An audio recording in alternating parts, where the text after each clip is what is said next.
अब हम लोग क्या करेंगे, जो फाइल राइटर रीडर है ना, उसका हम लोग वो लिखेंगे एक प्रोग्राम। तो क्या करेंगे, import Java dot I O file writer, जब वहाँ पे हम लोग वैसे ही करते थे सेम बाइट वाले में भी वैसे ही करेंगे इसमें भी। फिर है import Java dot I O file reader. ठीक है, सीक्वेंस मैटर नहीं करता, पब्लिक क्लास आप कर दो। ठीक है, फिर पब्लिक स्टैटिक वॉइड में इसको हम लोग थ्रोज आई एक्सेप्शन भी कर सकते हैं, अगर नहीं करना तो ट्राई कैच ब्लॉक के अंदर लिखना है। तो मैंने ट्राई ब्लॉक अपना ओपन कर दिया, फाइल को मैंने ओपन कर दिया, जिस फाइल में लिखना है उसको ओपन कर दो। ठीक है, न्यू फाइल राइटर, यहाँ पे उस फाइल को ओपन कर दिया। अब हम लोग उसमें राइट करेंगे, तो सेम है, बस यहाँ राइटर वर्ड वर्ड रिप्लेस है बस। थोड़ा सा आगे बताती हूँ और क्या है। ये है एफ डब्ल्यू डॉट राइट, क्या लिखना है, हेलो लिखना है, जो भी लिखना है, कैरेक्टर लिखता है ना, कैरेक्टर लिखना है, set of sequence, set of, उसको हम क्लोज कर देंगे। ठीक है, क्लोज किए बिना हम नहीं ओपन करेंगे अगले को हम फाइल रीडर को हम एफ आर करके न्यू करके ये करें। फिर int I while I equal to I क्या है, आई क्या है, file read, file dot read कब तक करना है, जब तक -1 तक ना, कैसे रीड करेगा, ठीक है, जब तक -1 तक ना पहुंच जाए। ठीक है, इंट आई है, system dot out dot println char I, int I है, आई में क्या है हमारा, आई में है एफ आर डॉट रीड। ठीक है, हमने सेम वैसे किया था। अब ये कब तक रीड करेंगे, ऐसे रीड करना चालू किए तब तक करेंगे जब तक हम लोग का जो इंडेक्स है वो -1 तक ना पहुँचे। अगर पहुँच गया तो हम वहाँ रुक जाएंगे, तो वहाँ ठीक है। तो कैर आई लिख दिया,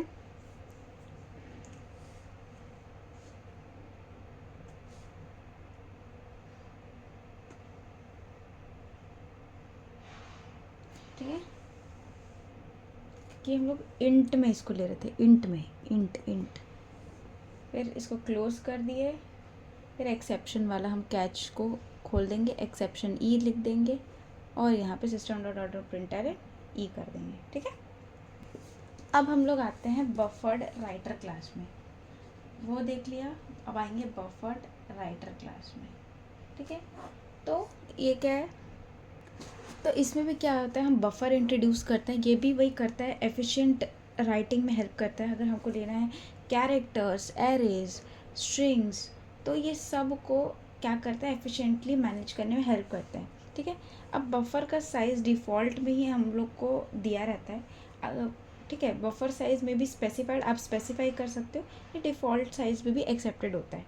अगर आप, और डिफ़ॉल्ट मोस्ट पर्पसेस के लिए लार्ज इनफ होता है, ये लार्ज इनफ होता है। ठीक है, दूसरी चीज़, अगर हमको लाइन, न्यू लाइन करना है, न्यू लाइन लाना है, जैसे हम न्यू लाइन कैरेक्टर के लिए ये करते हैं ना, तो ये हर सिस्टम के लिए अलग अलग होता है।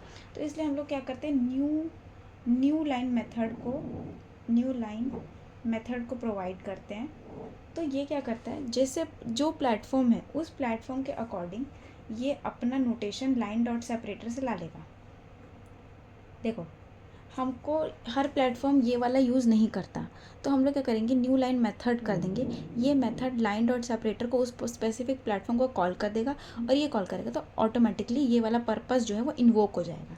ठीक है, तो ये टर्मिनेट करने के लिए लाइन, तो अगर हम इस मेथड को बुलाते हैं तो ये टर्मिनेट कर देगा each output line, therefore preferred for writing new line character.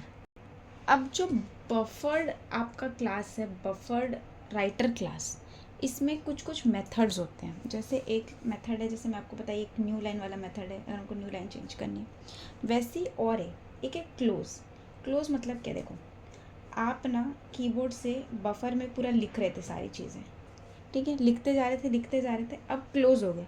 तो क्लोज होने का मतलब क्या हो गया, तो ये बंद हो जाएगा। अब आप एक बार क्लोज को कर दिए तो अब आप इसके आगे नहीं लिख सकते।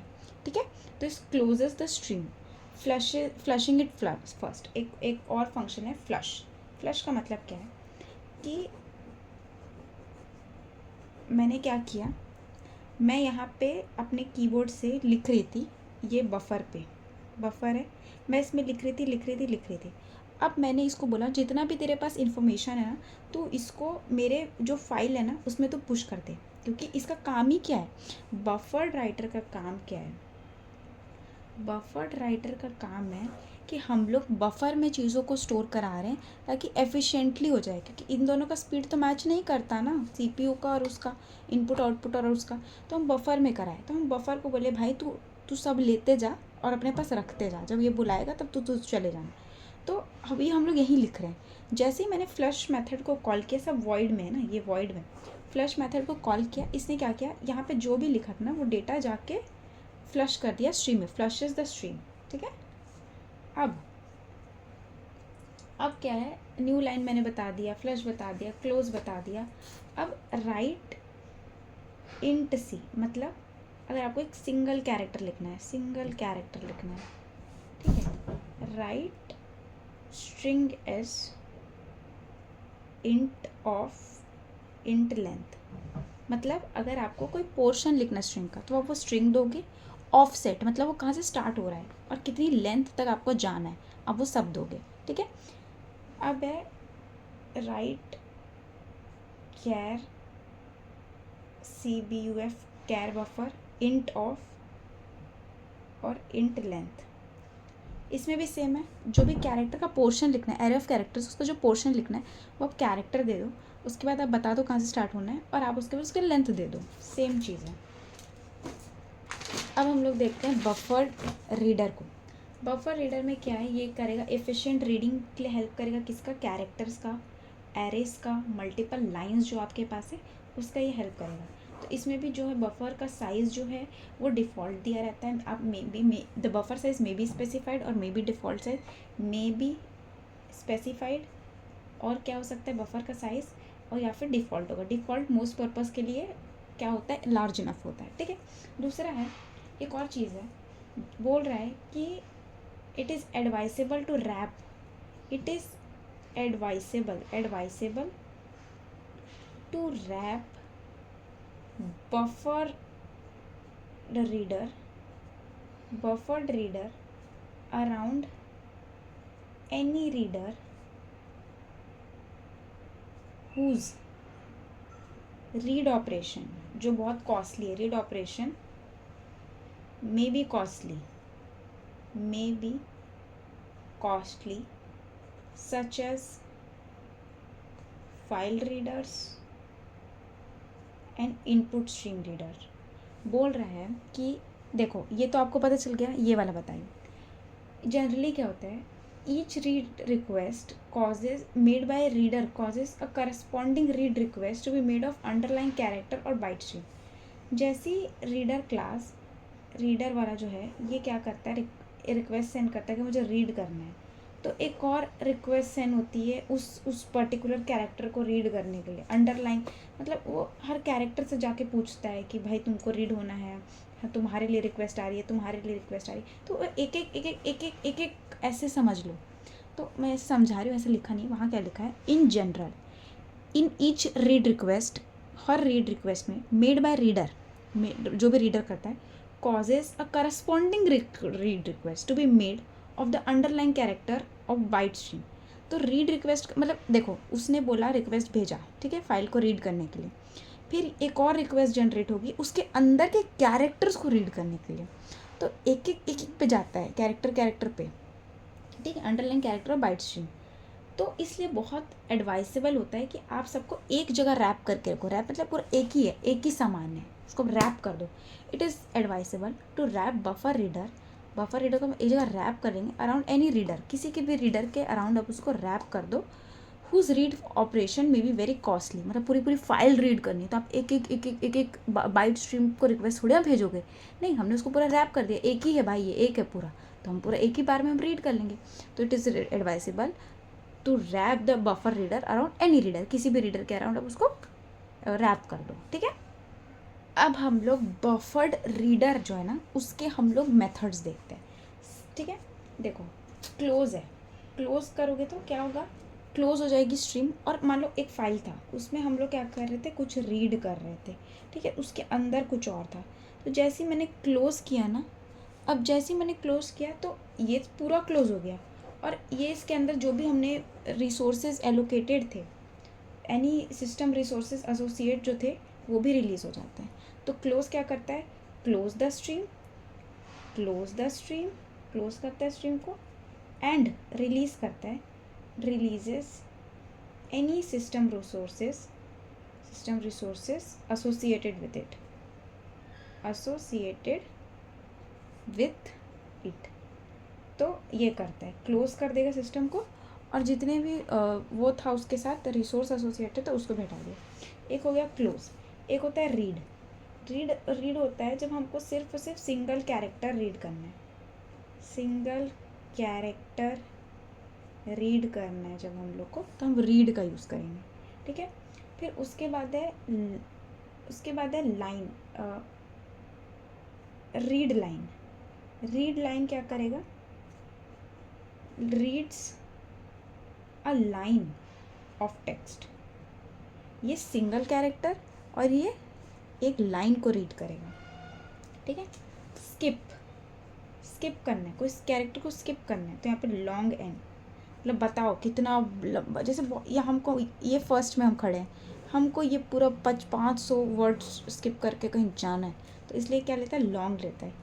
रीड लाइन वाला क्या लेगा, हमको रीड करनी है लाइन को, तो ये लेगा स्ट्रिंग, है ना। अगर हमको सिंगल कैरेक्टर रीड करना है तो हमको इंट में लेते हैं, उसको याद रखना, हमेशा सिंगल कैरेक्टर को इंट में लेते हैं, ठीक है। रीड लाइन करें स्ट्रिंग में, स्किप करना, बहुत लंबी लंबी लाइन स्किप करनी पड़ती है, इसलिए उनको लॉन्ग मिलेंगे। क्लोज तो आपका वॉइड में होगा, ठीक है। उसके बाद होता है लाइन्स, सिर्फ लाइन्स, रीड लाइन्स नहीं, लाइन्स है। लाइन्स क्या करता है, रिटर्न करता है अ स्ट्रीम, स्ट्रीम रिटर्न करता है, the elements of which are lines read from this. मतलब यार ये लाइन्स क्या करेगा, ये ना एक पूरी स्ट्रीम बना के देगा, किसकी, जो भी elements, the elements of which lines read from this buffer reader, जो भी बफर रीडर से आपने रीड किया है, returns a stream the elements of which lines read from the buffer reader, ठीक है। अब एक और है मार्क। इसका जो है ना, ये स्ट्रीम में रिटर्न करता है, स्ट्रिंग है ये, ठीक है। क्या है, रिटर्न अ स्ट्रीम्स द, देखो मैं सिंप्लीफाई करके बताती हूँ, ये एक स्ट्रीम है इसलिए स्ट्रिंग देगा। तो इस स्ट्रिंग के अंदर क्या है, वो एलिमेंट है, क्या है, वो एलिमेंट है जिसकी लाइन रीड की है बफर रीडर ने, उसका एलिमेंट है, एलिमेंट्स ऑफ विच, उसका एलिमेंट है जिसकी जो लाइन है ना, वो बफर रीडर ने रीड की है, ठीक है। अब कंफ्यूज नहीं होना है, एक है रीड लाइन और एक है लाइन्स। लाइन्स क्या है, स्ट्रीम रिटर्न करता है, ये क्या रिटर्न करता है, स्ट्रिंग रिटर्न करता है। ये simply reads a line of text, एक लाइन को करता है। एक लाइन करा बट मेरे को मल्टीपल चाहिए, मल्टीपल, जैसे ये क्या करेगा, यहाँ से फर्स्ट लाइन करके रीड करके मेरे को दे दिया, पर मेरे को फर्स्ट सेकेंड थर्ड ये करना है, तो ये एक स्ट्रीम बन रही है ना, देखो स्ट्रीम बन रही है। तो ये स्ट्रीम को कौन देगा, लाइन्स, समझे, लाइन्स देगा, ठीक है। अब है रेडी। अब रेडी है, तो रेडी क्या करता है, टेल करता है whether this stream is ready to be read और नॉट। तो ये बूलियन में आएगा, ये ट्रू फॉल्स रिटर्न करेगा कि अच्छा रेडी है, नहीं है रेडी। तो रेडी क्या करता है, tells whether the stream is ready to be read और नॉट, ठीक है। रेडी हुआ है कि नहीं, read is ready to be read, ये बताएगा। अब है रीसेट। रीसेट क्या करता है, resets the stream to most recent mark. अब मोस्ट रीसेंट मार्क क्या है, मार्क होता है मार्क करता है the present present position in the stream, दोनों वॉइड है। ये int read a head limit है, रीड अ हेड लिमिट ऐसे करके है, ठीक है। देखो रीसेट जैसे हमने पास किया तो reset the string to the most recent mark. Most recent mark मतलब इससे पहले जिस पे था उस पे जाएगा, जिस पे पहले मार्क था उस पे जाएगा, मोस्ट रीसेंट मार्क, ठीक है। आप जहाँ मान लो अब यहाँ थे, पिछले बार कहाँ थे, अब यहाँ, तो जैसे मैंने रीसेट किया वो यहाँ चला गया, ठीक है। बोलते हैं ना लाइफ रीसेट करनी है, जहाँ थे वहीं से चालू करनी है, पहले जहाँ थे, ठीक है। अब वॉइड मार्क का मतलब क्या होता है कि आप क्या कर रहे हो, लिमिट लगा रहे हो, मतलब एक तरह की मार्किंग कर रहे हो। Mark the present position of the string, आप कहाँ हो, पोजीशन आप यहाँ हो, अपने ये रीड कर लिया तो यहाँ, तो आप ये क्या कर रहे हो, int read a head limit. आप रीड ये यहाँ पे इंट है ना, ये इंट पास करना है, ठीक है। अब इसका देखते हैं, तो पहले क्या करेंगे, इंपोर्ट करेंगे, क्या करेंगे इंपोर्ट java.io.buffered रीडर, ठीक है। बफर्ड राइटर, फिर फाइल राइटर, फिर आईओ एक्सेप्शन, ठीक है। रीडर राइटर आईओ एक्सेप्शन, ठीक है। वही पब्लिक क्लास बना लेना। फिर एक करेंगे पब्लिक स्टैटिक वॉइड में, फिर हमने करा try catch block open. Try में हमने क्या किया, जो भी फाइल को हम लोग को राइट करना है, पहले राइट करते हैं ना, तो उसको हम पहले ओपन कर लेगा। देखो एक और मेथड बताया था ऊपर में, वो भी कर सकते हो। पहले न्यू फाइल राइटर, यहाँ पे उसकी लोकेशन दे देना, फिर उसके बाद बफर्ड राइटर लिख के, यहाँ मान लो BW लिख के न्यू बफर्ड राइटर, और यहाँ पे इसको डालते हैं, ठीक है, ठीक है। अब इसके बाद हमने क्या किया, इस पर हमने कर दिया राइट, आपने जो भी राइट करना है राइट कर दिया। फिर हमने कर दिया इसको क्लोज करके हमने बोला कि भैया हमने तो लिख लिया, हमने हमारा काम हो गया, डन, ठीक है। ये हमारा सिस्टम डॉट आउट प्रिंट लिख दिया, डन। अब उसके बाद हम क्या करेंगे, उसको खोलेंगे, क्या बोलते हैं, फिर आप फाइल रीडर से आप फाइल रीडर ले लो एक, फिर यहाँ पे FR लिख लो, फिर यहाँ पे न्यू फाइल रीडर लिख लो, फिर आप बफर रीडर ले आओ, फिर आप इसको BF कर लो, बफर रीडर BR कर लो, और यहाँ पे न्यू बफर रीडर पे इसको पास कर दो FR को, ठीक है, पास कर दिया। अब हमने क्या बनाया, स्ट्रिंग STR बनाया। अब हम क्या करेंगे, वाइल। अब देखो मैं आपको समझाती हूँ कि इसमें, और हम लोगों ने एक और पहले जो बनाया उसमें हमने क्या लिया था, इंट आई लिया, फिर हमने क्या किया, वाइल आई इक्वल टू, वहाँ पे भी था वहाँ पे था read f.read not equal to -1। वहाँ फिर हमने क्या किया, system dot out dot print Elon char I. देखो अब इसमें और इसमें क्या फ़र्क, इसमें बता रही, वाइल STR इक्वल टू, यही आपको करना है, read line not equal to null, system dot out dot print Elon STR, ठीक है, BR क्लोज। अब देखो इसमें क्या फ़र्क है, इसमें क्या करता है, बफर है, एक साथ पूरे पे काम कर सकता है, ये एक एक करके करेगा। हमने इसमें एक एक एक्सट्रैक्ट किया, इसमें हमने प्रिंट लिखा है, प्रिंट, ताकि वो पूरा कैरेक्टर एक ही लाइन में आए। इसमें क्या करें हम, स्ट्रिंग, पूरी स्ट्रिंग को लेने की कैपेबिलिटी है, पूरा रीड लाइन, एक पूरे लाइन को रीड कर लेता है ये, जब तक नल ना आ जाए, ठीक है। तो इसमें और इसमें यही फ़र्क है, ठीक है। इसमें हमने क्या किया था, मैं लिख के बता देती हूँ। जो हम लोगों ने बिना बफर्ड राइटर का यूज़ किया, तो हमने क्या किया, पहले तो हमने पहले जो करना वो कर लिया, फिर इंट आई लिया, फिर क्या किया हमने, while I equal to f.read not equal to -1, मतलब हम लास्ट वाले इंडेक्स तक जब तक ना पहुँच जाए तो हम लोग क्या करेंगे, system dot out dot print Elon कैर आई, हम लोग उसको प्रिंट कराते जाएंगे, ठीक है।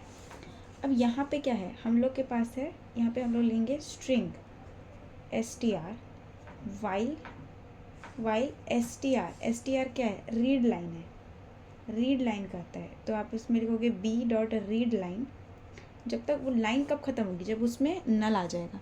तो read line not equal to null, जब तक नल नहीं आ जाता। और जैसे ही आपके पास नल आया, आप system dot out dot print क्या कर दोगे, उस स्ट्रिंग को यहाँ पे पुश कर दोगे। अब वी डॉट क्लोज।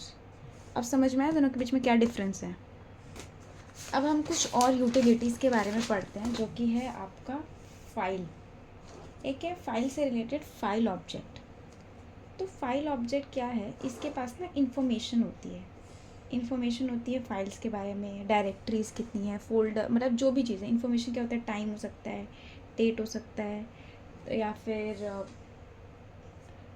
ये क्या करता है, हेल्प करता है। आप या तो आप ऑब्टेन कर सकते हो ये सारी इन्फॉर्मेशन, या मैनिपुलेट कर सकते हो। ठीक है। मैं जो भी फाइल पे, डिस्क फाइल है ना, ये डिस्क फाइल की आप या तो इन्फॉर्मेशन ऑब्टेन कर सकते हो, या फिर आप क्या कर सकते हो, मैनिपुलेट कर सकते हो। कौन कौन सी इन्फॉर्मेशन, टाइम, डेट, परमिशंस, या फिर आपकी जो भी directory path and directory to navigate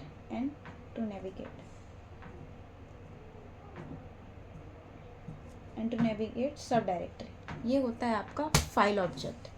अब आपकी डायरेक्टरी क्या होती है, डायरेक्टरी खुद एक फाइल है जिसके अंदर मल्टीपल फाइल्स हैं और भी डायरेक्टरीज हैं। ठीक है। जब भी हम लोग फाइल ऑब्जेक्ट को क्रिएट करते हैं, तो इस डायरेक्टरी जो फंक्शन है, वो जो बुलियन फंक्शन है, वो ट्रू शो करता है। क्यों ट्रू शो करता है, क्योंकि हमने क्या कर दिया है, यहाँ पे मैंने डायरेक्टरी पाथ भी ये बताता है। तो हाँ भाई, हम डायरेक्टरी यहाँ पे यूज़ करेंगे, एक्सेस कर सकते हैं इससे, इसलिए ये इस डायरेक्टरी को ट्रू बताता है।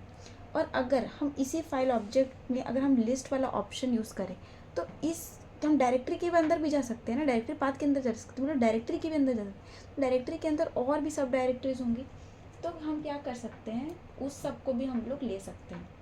तो when you create a file object, that is a directory. That is when you create a file object, that is a directory. ठीक है। ये जब आप ऑब्जेक्ट क्रिएट करते हो, ये खुद ही डायरेक्टरी है, उसके अंदर आ जाएगा ये। ठीक है। तो इस डायरेक्टरी ट्रू दिखाता है। अब क्या है, in case you call list on that object, अगर वो ऑब्जेक्ट को कॉल करके उस ऑब्जेक्ट पे लिस्ट वाला फंक्शन को आप वो करोगे, मेथड को, तो ये एक्सट्रैक्ट कर लेगा जो भी और भी फाइल्स हैं और भी जो डायरेक्टरीज हैं उसके अंदर। इट हैज़ टू फॉर्म्स, दो फॉर्म है इसके। जैसे कि क्या करता है ये ना, मतलब जो सारी जितनी भी फाइल्स और अवेलेबल है ना, उसको क्या करता है, एरे ऑफ स्ट्रिंग्स में ना देता है, एरे ऑफ स्ट्रिंग, इसलिए स्ट्रिंग लिस्ट लिखा है। एरे ऑफ स्ट्रिंग्स में हमको वो रिटर्न करता है। ठीक है। अब ऐसा हो सकता है कि इस फाइल के, इस डायरेक्टरी के अंदर 2 करोड़ फाइल है, बहुत सारी फाइल, आप इनफाइनाइट स्टोरेज है, तो भाई सारी फाइल दिखा देगा। मेरे को सारी फाइल थोड़ी ना चाहिए, मेरे को क्या चाहिए भाई, स्पेसिफिक चाहिए, स्पेसिफिक सर्टन फाइल नेम की हो, पैटर्न की हो। तो हमको यहाँ पे यूज़ करेंगे फाइल नेम फिल्टर। अब एक क्लास है कंसोल क्लास। कंसोल क्लास क्या करता है, ये रीड और राइट करने में हेल्प करता है, read and right from console. आप कंसोल से रीड और राइट कर सकते हो अगर कंसोल है, इफ़ वन एग्जिस्ट, अगर है तो। ये इम्प्लीमेंट करता है कौन सा इंटरफेस, फ्लशेबल इंटरफेस को ये वो करता है। ठीक है।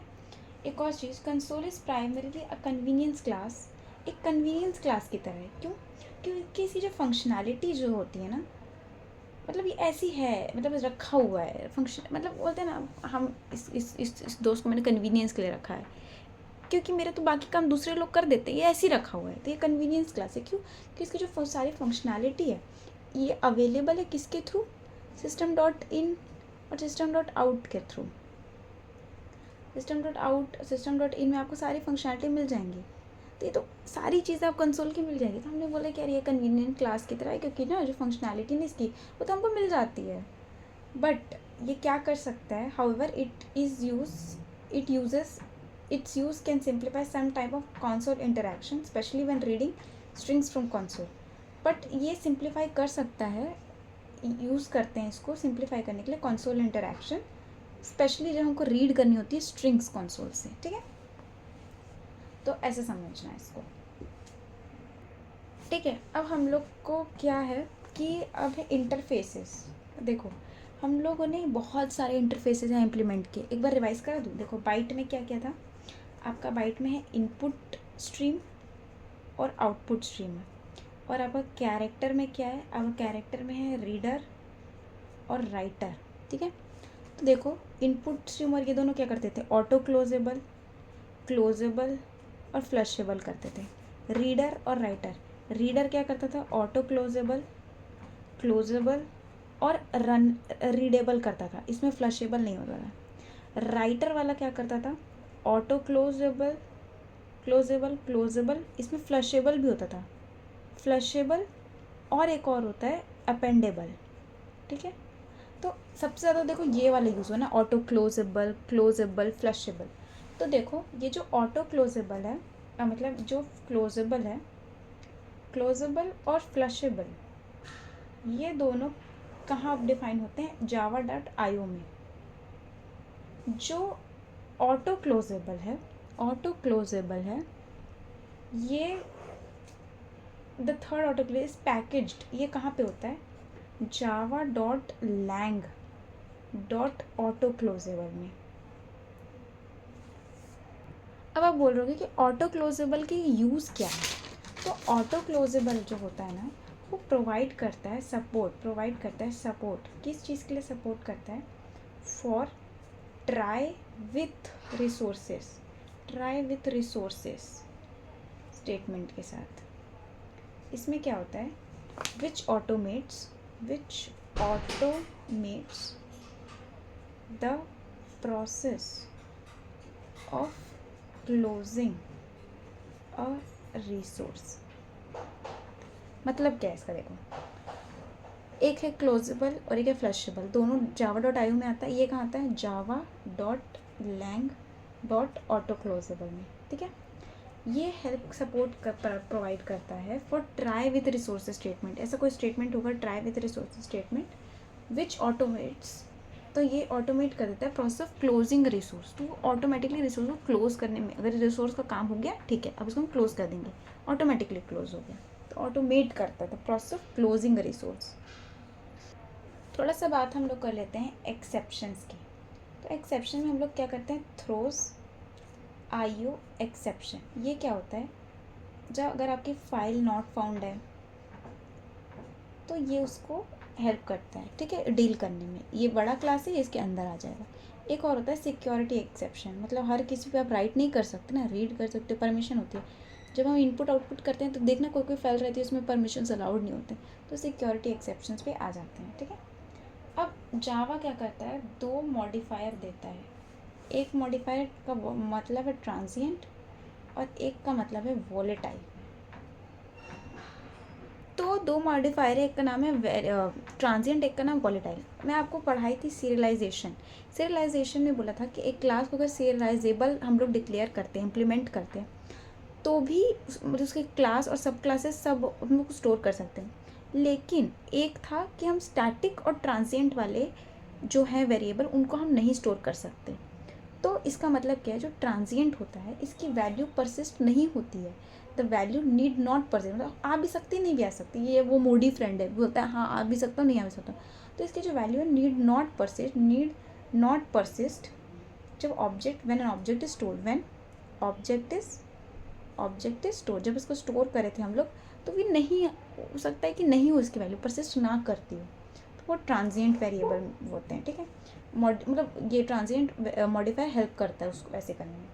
अब वॉलेटाइल मॉडिफायर क्या करता है, अगर हम किसी वेरिएबल को वॉलेटाइल डिक्लेयर करते हैं, इसका मतलब क्या होता है, ये बताता है कंपाइलर को, ये बताता है कंपाइलर को कि भैया ये जो वेरिएबल है ना, इसकी वैल्यू चेंज हो सकती है, और कौन चेंज कर सकता है, other parts of the program. Other parts of the program क्या कर सकते हैं, इसकी वैल्यू को चेंज कर सकते हैं। अब ये लोग वैल्यू को चेंज क्यों कर सकते हैं, कैसे होगा, जैसे मल्टी थ्रेडेड सिस्टम में आप देखे हो कि मल्टी थ्रेडिंग सिस्टम में क्या होता है, मल्टी प्रोग्राम में एक दूसरे का वैल्यू को चेंज करते रहते हैं। तो जो भी वेरिएबल अगर मैंने उसको वॉलेटाइल डिक्लेयर कर दिया तो कंपाइलर को पता होगा भाई ठीक है इसकी वैल्यू ना आगे जाके चेंज हो सकती है, ठीक है।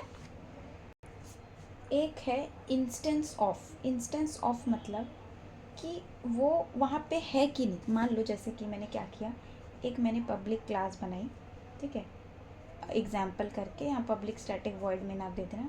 अब देखो मैंने क्या किया, object E equal to new employ,